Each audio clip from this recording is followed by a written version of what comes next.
Coach, thanks for joining us. How you doing? All right. Glad to be here. Thanks for having me. Yeah, good to see you. Welcome to Media Day here, and the unofficial end of summer and unofficial start to football season, right? Yeah, man, I'm just a microphone and this tie away from actually blowing a whistle and get back to work.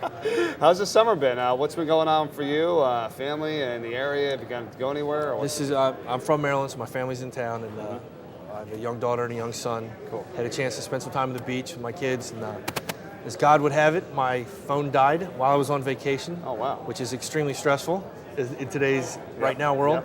But it was actually really peaceful, so I was really lucky. You know, that's okay. I was talking to one of the other coaches about that. I mean, with all the, technology about being able to do things like instantly these days, it's like, never even had that, not even that long ago. So you almost have to kind of retrain yourself to thinking like, you know what, if I don't get back to somebody for 2 or 3 days, I'm okay. Nobody's going to die. Yes. Right, yeah. And if you don't do that, you're never going to feel that way, No. But, so it was good. Yeah. It was truly, it's one of the rare times in my professional career that I've had a chance to really relax. Sure. And it was a great way to recharge before the season. Yeah, well, and I know it's got to be a little bit stressful. I know this is your third year on the job now. Not a lot of wins, obviously, in the first couple of years, but when we talked before you came on, you said, now, look at the gap, that happened from year one and score-wise to the gap that was last year. So progress is being made, and it's taking some time. It's going to take some time. It's taking some time. It's taking some hair. Yeah. It's taking a little bit of stress. But, when I accepted the job, my wife and I talked about this. It was a long-term deal. And I'm not talking about the contract. I'm talking about the goal. And the goal was not to have a winning season, but to build a winning program in a conference full of winning programs, historically winning programs. So we knew it was a challenge. We knew it was a ugly construction site, but we're excited about the progress. Yeah, I mean, that's going to be the thing. I mean, you're absolutely right, because anybody can have kind of a year where they're above 500, or they almost made the playoffs, or they just made it. But then if you keep falling back, you're not having the winning program that you're talking about, where in a bad year, maybe you just missed the playoffs or something like that. I know that's got to be the goal for a lot of people. That should be the standard goal, that you're laying a foundation to last for the next 20 years. And I'm grateful that I have a great AD and Mike Waddell and administration that supports us now and is completely behind us with drive and focus and vision, that I believe that'll get done. Towson's behind you. I mean, the stadium, the facility that was done a couple of years ago, the basketball, doing a new basketball arena now, all this kind of stuff. I mean, that has to be the driving force and a big reason why you even took the job, because you have the heart in it because you went to school there. But if you don't have that support, it's like, well, I'm not going to get to this point if I don't have everybody behind me. But you seem like you do. This is correct. No, when I was first approached by the job, I said no, I wouldn't be interested at all, because I knew what it was. And what I came to find out through Bob Corrett, the president at the time, was it was not going to be that anymore.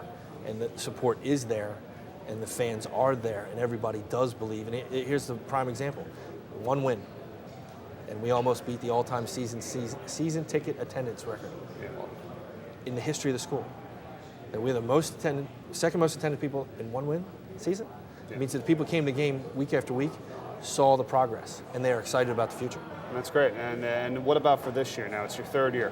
Where are the goals and expectations for this year in terms of progress to say, okay, kind of where I wanted to be, if not better at this stage, I think? Your job is to ask me how many wins we're going to get, and my job is to defend, not giving numbers. Well, not even about wins, just, for you to say, hey. It's true. The first year was about finishing, changing the culture, changing the attitude, never quitting. Okay. And the kids really bought in.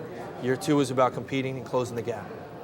And I told the kids after the last game of last season, I said, you notice that I've never talked about winning before, because we haven't been in the ballpark to be ready to do that.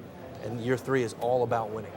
And that all the little things that need to be done over and over again will close the gap from the almost, put you over the hump to the win. Yeah, I mean, just to add on to that, I mean, not even about wins and losses, but I guess if I had to ask you, coming from your perspective, like complete this sentence, like I would be disappointed if blank didn't happen this season. I'll be disappointed if we don't get better at the same rate that we've gotten better year after year after year. That while the wins and losses are one measurable aspect, what we've done from year one to year two, I expect the same from year two to year three. Name us a couple of standouts here, lastly, offensively and defensively, that you really like, that you see really help driving this team on those sides of the ball. Well, Frank Beltray on defense, obviously a preseason pick for all conference, and Jordan Dangerfield in the secondary is one of the hardest hitting, the hardest playing guys I've ever met. So I expect a lot out of them. The offensive line as a whole, I'm really excited about, because it's the first time we've had a group of guys that have played together for so many months, and that there's now consistency and continuity in that group. and ask any coach in this room, without a good offensive line, you're not going anywhere. Absolutely. So I'm jacked about that. All right, Coach. Well, hey, thanks so much. Good talking to you, and wish you the best of luck this year, and we'll see you down the road, all right? Thanks for having me. All right, thank you. Appreciate it. Rob Ambrose, head coach of the Towson Tigers.